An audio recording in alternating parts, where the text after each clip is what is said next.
ఈరోజు బైబిల్ అధ్యయనం రోమీయులకు వ్రాసిన పత్రిక 4వ అధ్యాయం మొత్తం 25 వచనాలు. ప్రార్థన. తండ్రి, మేము మరొక రోజు అనుభవించినందుకు కృతజ్ఞతలు మరియు మీ మాటను అధ్యయనం చేస్తూ మా సమయాన్ని ఆశీర్వదించండి. మమ్మల్ని మీ దగ్గరకు రప్పించమని మేము కోరుతున్నాము. యేసునామంలో ఆమెన్. రోమీయులకు వ్రాసిన పత్రిక 4వ అధ్యాయం. కాబట్టి శరీరము విషయమై మన మూలపురుషుడగు అబ్రాహామునకేమి దొరికెనని అందుము. అబ్రాహాము క్రియల మూలముగా నీతిమంతుడని తీర్చబడిన ఎడల అతనికి అతిశయ కారణము కలుగునుగాని అది దేవుని ఎదుట కలుగదు. లేఖనమేమి చెప్పుచున్నది? అబ్రాహాము దేవుని నమ్మెను, అది అతనికి నీతిగా ఎంచబడెను.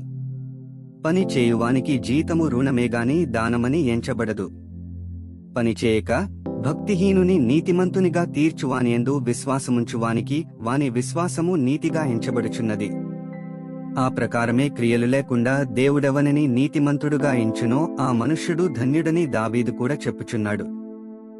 ఎలాగనగా తన అతిక్రమములకు పరిహారము నొందినవాడు, తన పాపమునకు ప్రాయశ్చిత్తము నొందినవాడు ధన్యుడు. ప్రభువు చేత నిర్దోషియని ఎంచబడినవాడు ధన్యుడు. ఈ ధన్యవచనము సున్నతి గలవారిని గూర్చి చెప్పబడినదా, సున్నతి లేని వారిని గూర్చి కూడా చెప్పబడినదా? అబ్రాహాము యొక్క విశ్వాసమతనికి నీతి అని ఎంచబడననుచున్నాము గదా.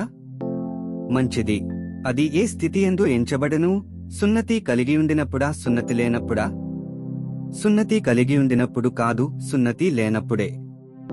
మరియు సున్నతి లేని వారైనను నమ్మిన వారికందరికీ అతడు తండ్రియగుట వలన వారికి నీతి ఆరోపించుటకై అతడు సున్నతి పొందకమునుపు తనకు కలిగిన విశ్వాసము వలననైన నీతికి ముద్రగా సున్నతి అను గురుతు పొందెను.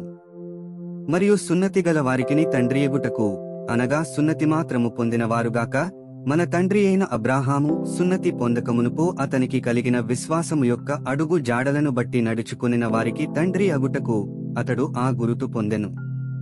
అతడు లోకమునకు వారసుడగునను వాగ్దానము అబ్రాహామునకైనను అతని సంతానమునకైనను ధర్మశాస్త్ర మూలముగా కలుగలేదుగాని విశ్వాసము వలననైన నీతి మూలముగానే కలిగెను.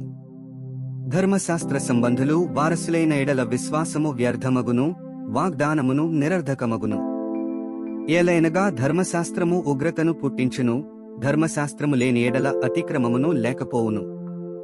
ఈ హేతువు చేతను ఆ వాగ్దానమును యావత్సంతతికి, అనగా ధర్మశాస్త్రము గల వారికి మాత్రము కాక అబ్రాహామునకున్నట్టి విశ్వాసము గల వారికి కూడా దృఢము కావలెనని కృపననుసరించినదే యుండునట్లు అది విశ్వాసమూలమైనదాయను. తాను విశ్వసించిన దేవుని ఎదుట, అనగా మృతులను సజీవులనుగా చేయువాడును, లేని వాటిని ఉన్నట్టుగానే పిలుచువాడునైన దేవుని ఎదుట అతడు మనకందరికీ తండ్రియయున్నాడు. ఇందును గూర్చి నిన్ను అనేక జనములకు తండ్రినిగా నియమించితిని అని వ్రాయబడియున్నది. నీ సంతానము ఈలాగు ఉండునని చెప్పిన దానిని బట్టి తాననేక జనములకు తండ్రియగునట్లు నిరీక్షణకు ఆధారము లేనప్పుడు అతడు నిరీక్షణ కలిగినమ్మెను. మరియు అతడు విశ్వాసమునందు బలహీనుడు కాక రమారమి 100 వయస్సుగల వాడయుండి అప్పటికి తన శరీరము మృతతుల్యమైనట్టును శారా గర్భమును మృతతుల్యమైనట్టును ఆలోచించెనుగాని అవిశ్వాసము వలన దేవుని వాగ్దానమును గూర్చి సందేహింపక దేవుని మహిమపరచి ఆయన వాగ్దానము చేసిన దానిని నెరవేర్చుటకు సమర్థుడని రూఢిగా విశ్వసించి విశ్వాసము వలన బలమునొందెను. అందుచేత అది అతనికి నీతిగా ఎంచబడెను. అది అతనికి ఎంచబడెనని అతని నిమిత్తము మాత్రమే కాదుగాని మన ప్రభువైన యేసును మృతులలో నుండి లేపిన వాని యందు విశ్వాసముంచిన మనకును ఎంచబడునని మన నిమిత్తము కూడా వ్రాయబడెను. ఆయన మన అపరాధముల నిమిత్తము అప్పగింపబడి మనము నీతిమంతులముగా తీర్చబడుటకై లేపబడెను. 25 వచనాలు చదివియున్నాము. ముగింపు ప్రార్థన. ఓ దేవా, మా విలువైన సమయాన్ని నీ వాక్యాన్ని అధ్యయనం చేసినందుకు ధన్యవాదాలు.